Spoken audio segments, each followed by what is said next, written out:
Hey guys, thanks for tuning back into the channel. As we're getting close to Halloween, I thought it'd be great to come on here and show you how to make some different Halloween items.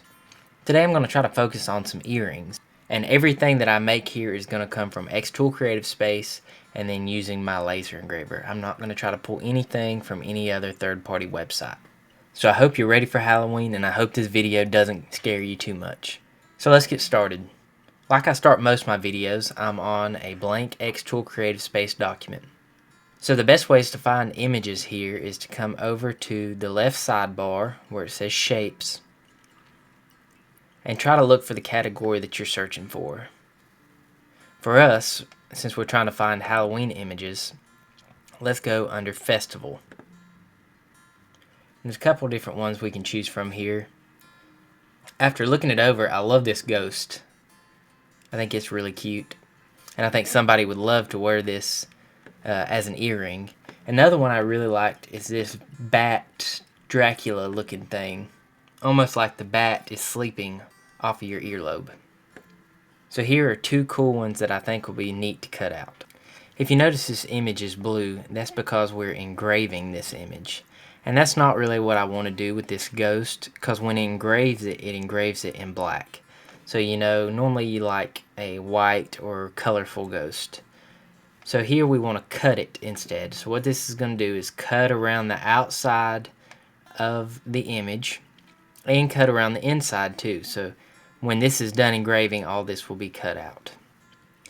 This one, on the other hand, maybe I do want to engrave the inside of the bat because bats are usually black, and that's how the engraving will turn out. So what I might want to do is leave this as an engraving, come up to offset, and now you can see there's an outline around it.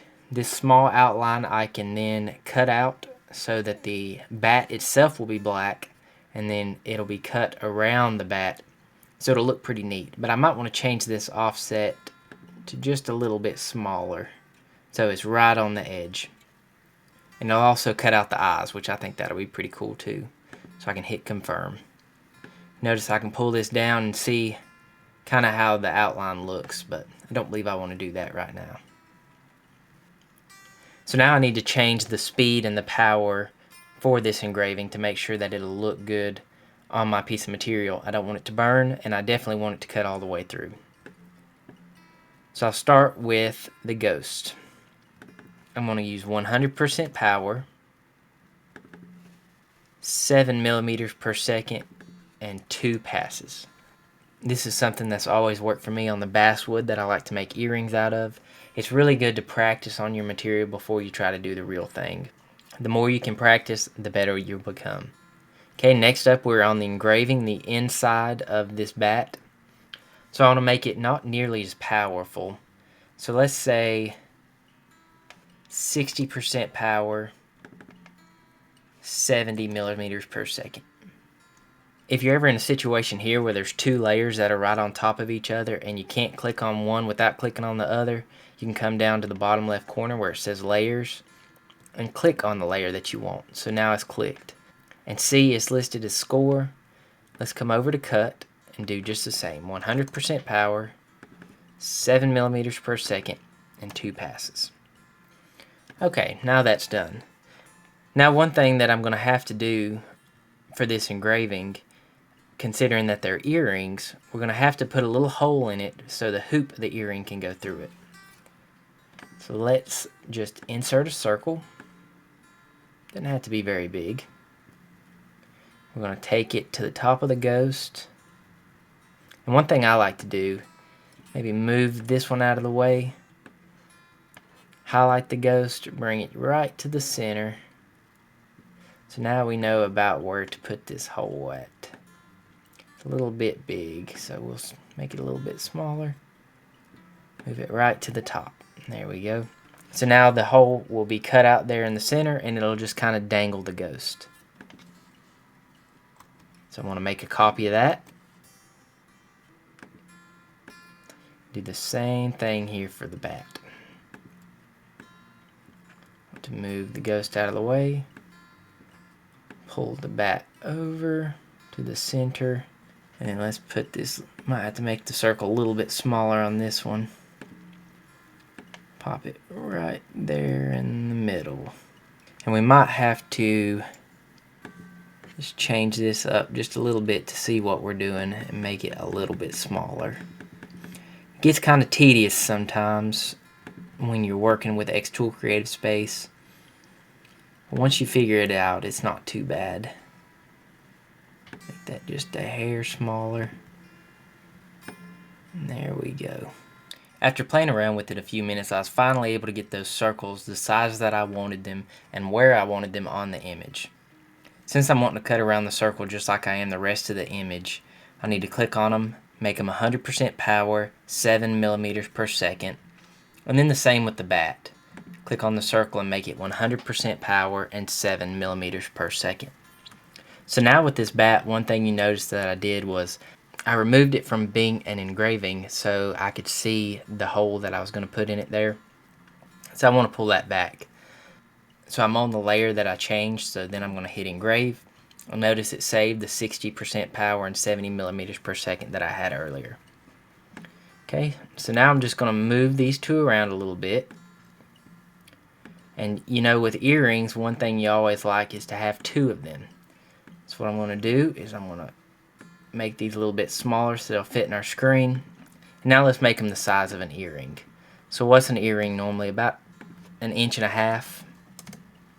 So that's how big I want to make this ghost. So this would be good for the left ear. Now let's right click and copy and paste a new one right beside of it. And one thing I think would be cute is if we reflect it. So let's reflect horizontally. So now it's going away from both ears. I want to do the same thing with the bat. Be sure that I have it all selected, even the little hole in the top. I'm going to make it 1.5 inches. Move it up here. So it'll all engrave on the same piece of material. I'm going to copy and paste right beside it. Okay, so this is how we want it to look. You can see over here on the settings overview everything that we are going to have our laser produce. It's going to score the little holes at 100% power, 7 millimeters per second. You could have those as cut, but score and cut when you're dealing with that much power and speed is really about the same. We're going to cut around the outside of the image at the same 100% power, 7 millimeters per second. And then we're going to engrave the inside of the bat. So let's hit process and see what it looks like. So it says an estimated total wait time of 7 minutes, which I don't think is too bad. You can see the trajectory that it's going to go in. One thing that we definitely want to do is frame before we start our engraving to make sure that we're not going off the piece of material. And then we may also want to change our origin point if we think that we're going to be close, but I normally like to leave it at the top left corner. So let's jump over to the engraver and see how it looks. So I've got everything set up and ready to go. So now I can start my framing. I just click the start button once I'm on the framing section, and I can see that the framing looks good, so now I can start my engraving. So I've got this engraving here at about a 10 times speed, just so you guys can kind of see the process of it. The engraving itself of the bat, that's what took the longest amount of time, because it, like you see here, is having to go back and forth and back and forth. But then when it comes to cutting, it does it pretty quick. As you can see, it's starting on the ghost right now, and see how quickly it gets through both ghosts. Honestly, in a fraction of the amount of time that the bat took. So now it's cutting around the bat, and it's just about finished. Now that it's finished up, let's look at the final product as I zoom in a little bit. So it looks like it cleanly cut through both of them. And it did. You can see how easily it fell off the piece of material. So there's the ghost. I think it turned out pretty cute. And here's the other ghost. I think it turned out good as well. Now let's look at the bats. They're dark like I like them. It looks like one of the eye holes didn't pop all the way out, but I can use a knife to poke it through. So I'm going to paint this black anyway, so the back, it doesn't matter if there's a little bit of burning on it. But I like the looks of them. I think they turned out really good. So now it's time to paint. I want to paint the bat black and then the ghost white. So I'm going to try to do a quick transition here so you don't have to watch me paint. 3, 2, 1. Bam. So here's what they look like painted. I really like the bats. I think they look kind of eerie and fun. Dangling from your ear, I think they'll really look good. One thing I wasn't the biggest fan of was how the paint held on the ghost. The white that I had just didn't look good for some reason. It's like it wasn't sticking well. So I thought, why not make a black ghost instead of a white ghost? So I think it turned out pretty nice, and it still fits the Halloween spirit. And it's free country, so why not? So now we've got 2 black Halloween ghosts. And I like the looks of them pretty good. I like how you can see behind the eyes and the mouth of the ghost. So after putting on the hoops, the hooks, the earring backs, and the backer cards, here's how they look. I like the looks of them. The ghost kind of sparkles a little bit from that white paint that I had on it earlier, but I like it. And then the bat looks kind of eerie and dark, just like Halloween should be.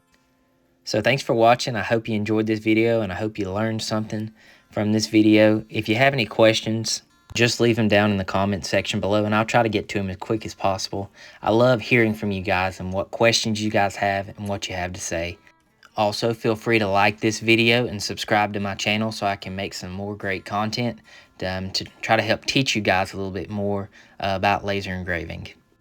So I hope you have a great Halloween and holiday season ahead. Happy engraving.